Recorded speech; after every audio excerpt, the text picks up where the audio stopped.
सभी बहनों नमः। मैं डॉक्टर प्रफुल्ल सर, आप कैसे हैं? मुझे आशा और विश्वास है कि आप अच्छे होंगे। मेरे यूट्यूब चैनल पर आप सभी का स्वागत है। आइए हम लोग पढ़ रहे हैं विसर्ग संधि।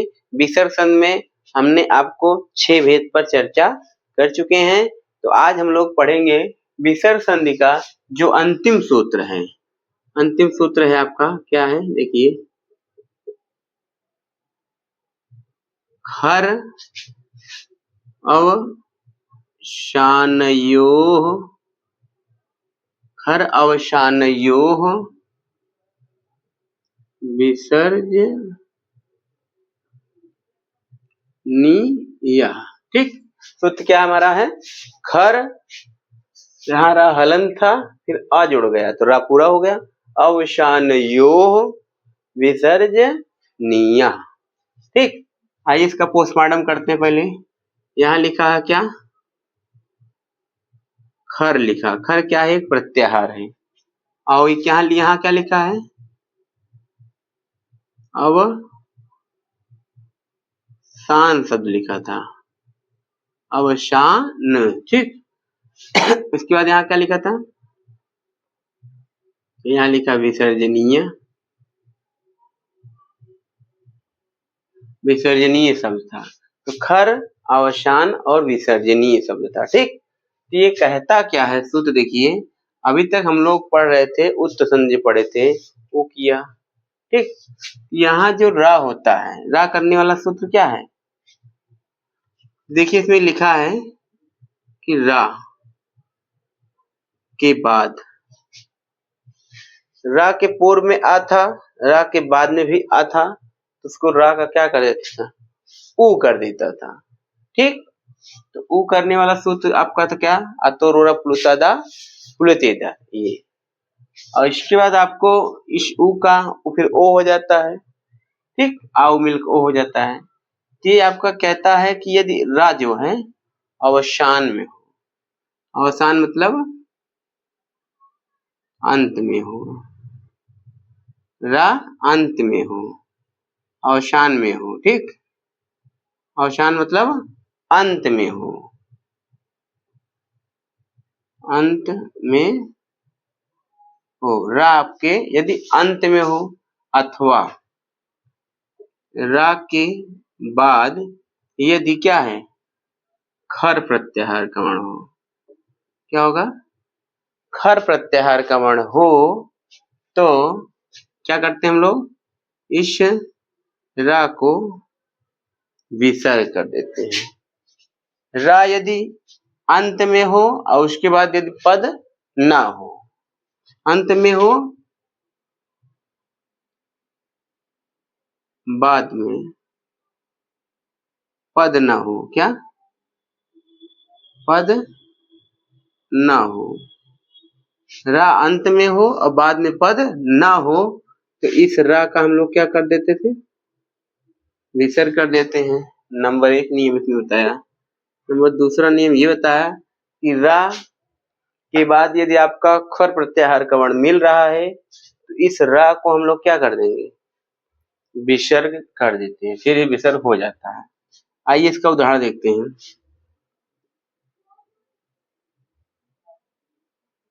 ठीक, उदाहरण में पहला हमारा उदाहरण लिखा है, जैसे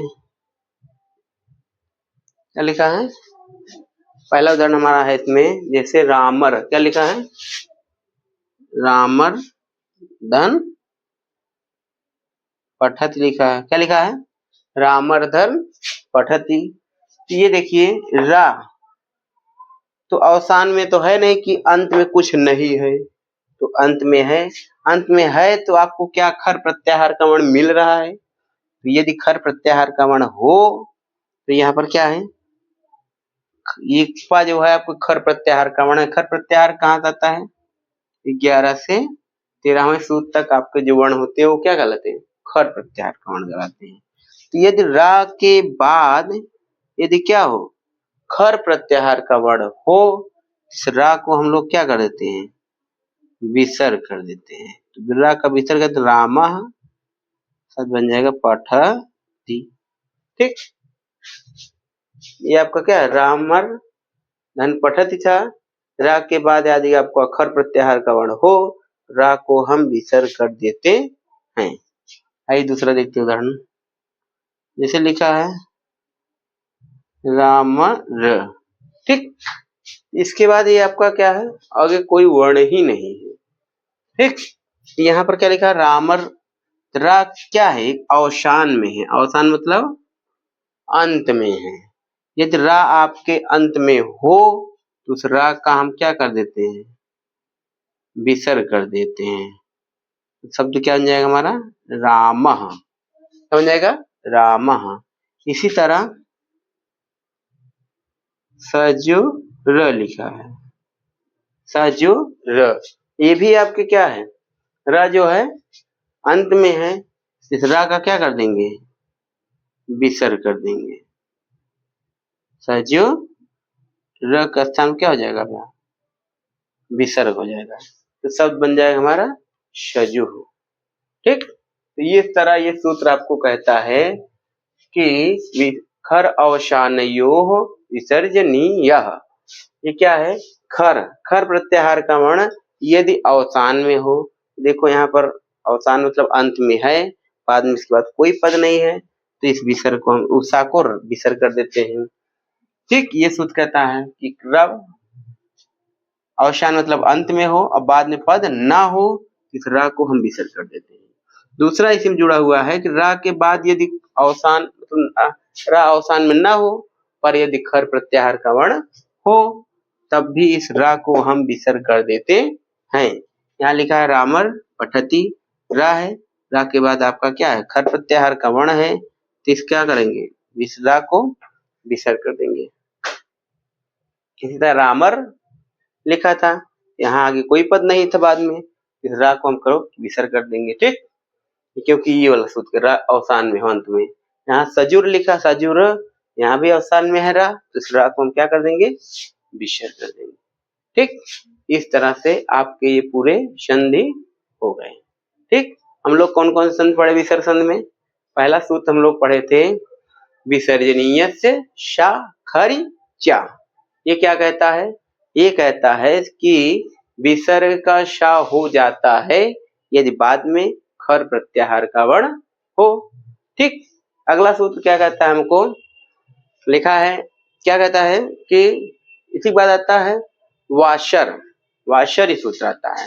ये कहता है कि विसर्ग के बाद यदि शर प्रत्याहार का वर्ण, सर मतलब तीनों शा में से कोई वर्ण सा आपको दिखे तो आप विसर्ग का विसर्ग ही रहने दीजिए, ठीक। ये आपको शा करने वाले दो सूत्र हो गए। अगला सूत्र हम लोग पढ़े थे सा साजुसो रू, तो ये कहता है कि क्या करता है, विसर्ग का शा जहां हुआ है, शा का रा हो जाता है, कब हो जाएगा, बाद में खर प्रत्याहार का वर्ण न हो, ठीक। खर होगा तो विसर्ग सा होता है, सा अगर खर ना हो तो क्या करेंगे, तो सीधे विसर्ग क्या कर देंगे, रा कर देंगे, रा मतलब रू करेंगे, रा के उकार का लोप हो जाएगा तो बन जाएगा उ, आपका बन जाएगा, तो क्या बन जाएगा, उ, रा आधा बचेगा। इसी के बाद अगला सूत्र आता है अतोरोर प्लुता द प्लुते उत्त संधि। उत्त मतलब उस रा का भी हम और कुछ कर सकते हैं, तो कर सकते हैं, कौन सूत्र लगता है, अतोरोर प्लुता द प्लुते। ये कहता है कि विसर्ग के बाद क्या होगा, विसर्ग जो हम लोग सा किए, सा को रा किए, यदि रा के पूर्व में आ हो, रा के बाद में भी आ हो, तो इस रा को हम क्या कर देते हैं, ऊ कर देते हैं। फिर इसी कड़ी में आता है एक सूत्र और जुड़ा हुआ इसी से है हसिचा। ये कहता है कि रा के पूर्व में आ हो और रा के बाद में आ ना हो तब क्या करेंगे, वहां ये सूत्र आता है कौन सा, हसिचा। ये कहता है रा के पूर्व में आ हो और रा के बाद में अ ना हो, पर हर्ष प्रत्याहार का वर्ण हो, तब भी वहां क्या हो जाता है, उस रा का ऊ हो जाता है, ठीक। तो ऊ होने के बाद आपका एक संधि कार्य करने लगता है, आ और ऊ मिलकर गुण सकार संधि, तो बाद गुणा सूत्र से यहाँ पर ऊ, आ और ऊ मिलकर ओ हो जाता है। जब ओ हो जाता है तो इसके बाद आता है एंगा पदांतादंत का, एंगा पदांतादत काम करने लगता है, इस आ ऊ को ओ कर देते हैं, ठीक।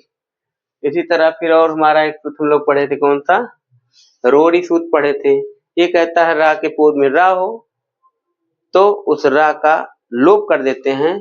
अब पूर्व में यदि अण प्रत्याहार का वर्ण हो तो उसको हम क्या कर देते हैं, दीर्घ कर देते हैं। इसी के साथ जुड़ा था एक सूत्र, ढलोपे पूर्वश दीर्घो अण, एक यही दीर्घ करने वाला सूत्र है आपका। फिर अंतिम सूत्र हम लोग पढ़ रहे हैं आज, खर अवसानयो विसर्जनीय। ठीक, इन संधियों को हमने आपको बहुत अच्छी तरह से आपको समझा दिया है। आप अगर एक बार इस संधि को अच्छे से पढ़ लेंगे तो आपको जीवन में कभी संधि नहीं भूलेगी। इसलिए आप मेरे वीडियो को, संधि को बहुत ध्यान से पढ़िए, उसको देखिए। मैंने आपको बेसिक संधि बहुत अच्छी तरह समझा दिया। ये आपके जान लीजिए टीजीटी, पीजीटी, इधर आपका टेट, सीटेट आदि परीक्षाओं में, हाई स्कूल से लेकर आप समझेंगे संधि ऐसी चीज है जो हर परीक्षाओं में पूछा जाता है। कोई भी वनडे एग्जाम होता है उसमें भी आपको संधि जरूर पूछा जाता है। इसलिए अगर इन संधियों को आप अच्छी तरह से पढ़ लेंगे तो आपको कभी कहीं दिक्कत नहीं होगी। तो मैंने आपको संधि पर पूरा विस्तृत चर्चा कर दिया है। आपको मैंने संधि पर के परिभाषाएं बताए, फिर इसमें संधि के प्रकार बता दिए, 3 प्रकार को, स्वर संधि के बारे में पूरे परिभाषा बताए, स्वर संधि के प्रकार पूरा बता दिए हमने, तो व्यंजन संधि की परिभाषा, व्यंजन संधि के पूरे प्रकार हमने पढ़ाया आपको। फिर आपको विसर्ग संधि को लेकर हमने एक एक सूत्र पर अच्छी तरह से चर्चा किया है। बहुत अच्छी तरह से आप इसको अच्छे समझिए और अन्य उदाहरणों को भी देखिए। ठीक, तो आप इस तरह से पढ़ेंगे तो कभी आपको दिक्कत नहीं होगी। ठीक, तो मेरे चैनल में बने रहने के लिए बहुत बहुत धन्यवाद। इसी तरह आप मुझसे जुड़े रहेंगे तो मैं आपको एक एक जानकारी अच्छी से शेयर करता रहूंगा। ठीक, धन्यवाद, नमो नमः।